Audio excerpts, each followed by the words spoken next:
some of their mood stuff and things like that, and I couldn't get them to be compliant with that. So I said, well, just put it on your phone, log it on your calendar. You know, it occurred to me, and didn't have a lot of compliance with that, and I never could really figure out why. And then I downloaded some apps, you know, the exercise apps and things like that, and I'd be good at it for a few days, and then, you know, I'd fall off, and I was like, oh, I get it. I don't know why, but I get that experience. So that really is what drove me to this program almost, and kind of fuels my interest. It's like, it's there, we have the education, we know we should be using it. What is the reason? I don't know yet, I don't know if we'll ever know, but that's kind of where I start, from my curiosity about that process and that problem. So that's why I'm here. So, like Zeke was saying earlier, there's an app for that. So what if there's so much? But how many of you in the last 24 hours have sent a text message or received a text message? Good. Okay, and how many of you have used your phone or your tablet to get online in the last 24 hours? Okay, good. How many of you have checked your email on your phone in the last 24 hours? Okay, good. This is why we're taking a look at this topic. So, in other words, your phone is everywhere, and how many of you sleep with your phone? How many of you sleep with your phone next to you on the bed table side? How many of you never turn your phone off? Only if it starts messing up. Right?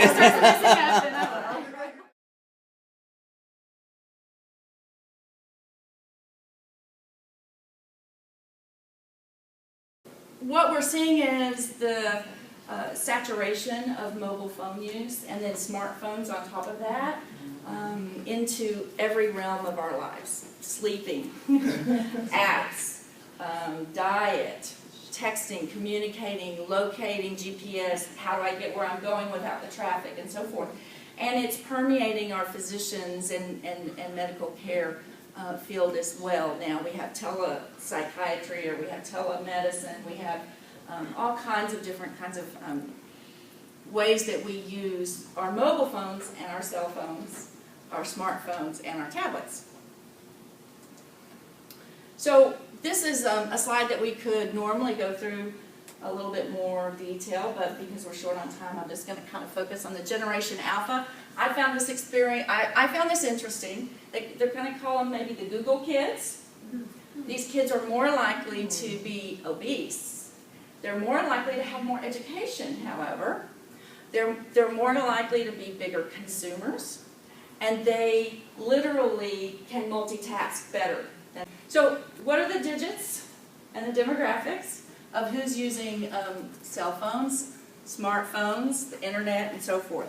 One of the things that we know is that the Pew Research Center does a mobile phone, very comprehensive survey. Guess who uses cell phones to watch movies the most?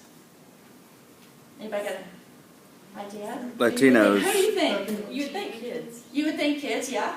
Who else? Adult men. Adult men, you're close, okay. Kid, huh? What kind of movies? What'd you say? I know. Right, what kind of movies? Young, gay, Latino males are the highest using group to watch a movie on their cell phones. Mhm. So what's the implication for what's the implication for that demographic? Maybe they can watch at home. Exactly. But what's the implication for us as health educators? I forgot to say Well, that would be a good tool Graduate to students. use. It would be a good tool to use on guys who don't, closeted guys who don't want people to know that they're gay, to send the message of. Exactly. Health information that may be stigmatizing or sensitive, this is a great channel or a great vehicle.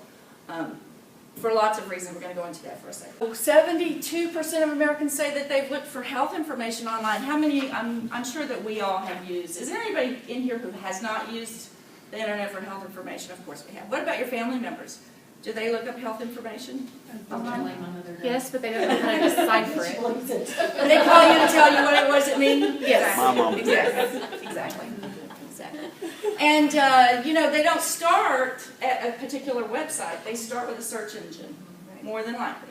You're gonna go to Google or Yahoo or those other ones.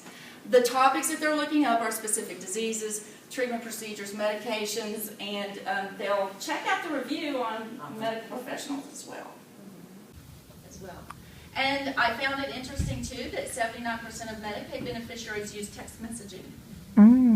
Remember, you don't have to have a smartphone to use a text message. Right? We all probably have smartphones in here because we fit the demographic for that. But you don't have to have a smartphone. It doesn't matter whether you have a smartphone or a regular mobile phone, 81% of people use text messaging overall. Even my grandmother uses text messaging. Exactly. Right. And she's 83 and she uses the text. And my dad texted me, I'm like. So, because of the saturation and the usage of text messaging, it's just the way we communicate a lot today. So, it's an opportunity for us as health educators to utilize that. And as we age and the younger folks age, they're going to be, that Generation Alpha, they're going to be using it to the extent that we're not even really comfortable with ourselves. I'm not sure how many of you have looked at the CDC site. I continually find new things on that site every time I go there. The CDC TV little 1 to 4 minute videos, has anybody seen those? You can actually send those in your emails or your text messages. We can take a look at that. There are hundreds of little 1 minute to 4 minute videos for all I did not know that kinds either. of topics. I learned something. I didn't know that. So let's just choose one real quick here and see how long it is. We got a 1 minute video here about the flu. Gives you the script, the whole there's all kinds of information here where we can embed in your blog that we're doing. You can embed it in your emails and so forth.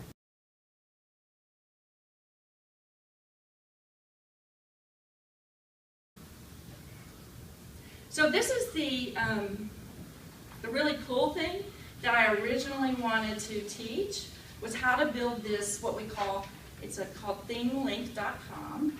But I felt like I couldn't show you how to build it until I convinced you why you need to build it. So that will be our next one. I can show you how